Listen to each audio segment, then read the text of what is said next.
Hey everyone, it's Yasmine and I'm back on here with a new series where we look at some of the problems that I face personally as a student, and then we look at a few of the steps and resources that we can take to overcome them.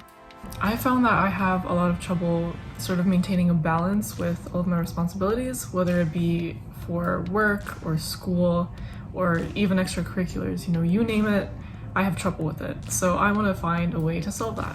My goal with this series is to create a healthy and effective routine that can help me maintain and keep all of these responsibilities in check. So if you're in the same boat as me, you might want to stick around for my journey because who knows, you might learn a trick or two. So today we're going to look specifically at study strategies. So I know when I'm, super duper stressed and I have all of these tasks that I have to finish by the end of the day, I'm really bad at allocating the right amount of time for each responsibility. So I'll tend to underestimate how much time it takes me to complete something, and this usually causes me to not be able to finish a good chunk of my tasks for the day. So obviously I tend to go into a panic because of this, because at the end of the day, I spent most of my time, rewriting notes or something like that, and then I still have this entire chunk of tasks left that I can't do anything about. So I can't help but wonder if there's a better way that I can manage my time or just create a more efficient method to go about this. I decided to look through some SSC resources on OSCARplus to see if there were any options that might help me out in this situation, and I came in luck. By skimming through the workshop sections, I was able to sign up for a workshop called Study Smarter, Not Harder, which seems to be right up my alley. Hey guys, just a little check-in.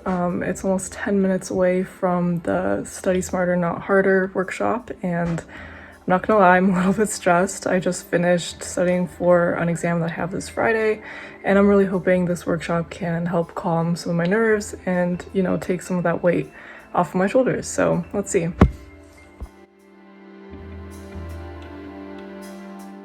Okay, so I just finished the workshop. Honestly, it was pretty nice to not focus on my courses for a bit, so I like that part. The workshop itself was actually pretty nice. It was very laid back. It was a small group of us. There were some optional points of engagement where the host would ask us for ideas regarding the topic that we were talking about or questions about it. So I really like that because it sort of let those ideas that I had just learned kind of sink in. So that was pretty cool. The session was also scheduled for 45 minutes, which I think was a perfect amount.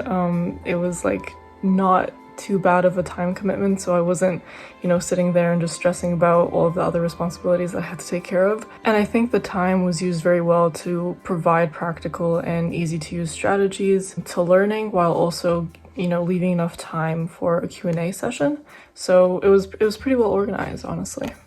It seems that testing yourself and teaching others are very efficient and research-supported strategies of learning, and that's definitely something that I think I'm going to pursue in my future studies. But yeah, overall, I think it was a really successful workshop, and I think I look forward to attending more. We'll see.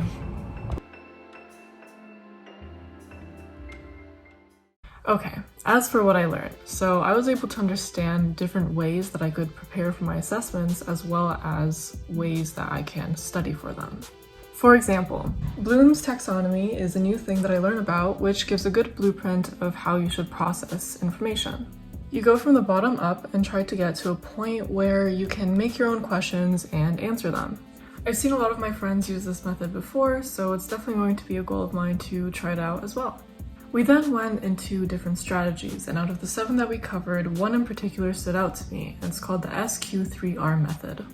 It's something new that I have never tried before, but it seemed to work well with the type of studying that I wanted to do and that I needed to do. The SQ3R method is made up of 5 steps: survey, question, read, recite, and review. It helps identify the important sections you need to know within a reading and process it in an efficient manner. Combined with the color-coded techniques that I already use, I feel like implementing this technique as well would just give me a better understanding of the content that I need to learn. So let's implement this system into my study schedule. So I'm gonna try using these techniques to study for a midterm that I have coming up on Saturday, but since I have a lot of other assessments and midterms due during that week, I'm probably gonna start studying on Tuesday.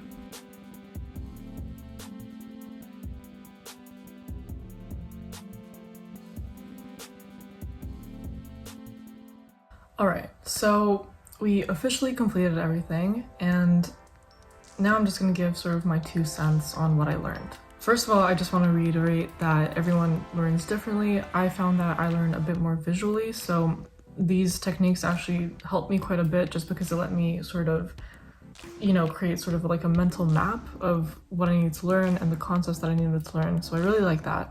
And I think both techniques worked out very well for me and did give me a bit of an edge on that exam.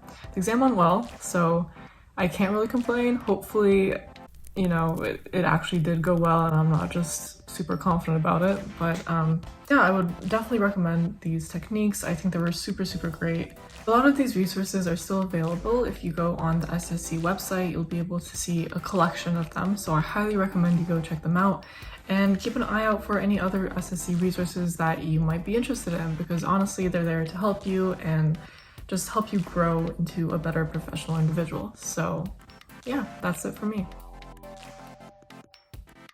With that chapter of the series closed, I'm really looking forward to the other things that I'm going to learn throughout this journey. While I did learn new tips that I think I'm definitely going to use in future assessments, I still found throughout this process that my time management is not the best, so that's definitely something that I would like to focus on, maybe on the next chapter of the series.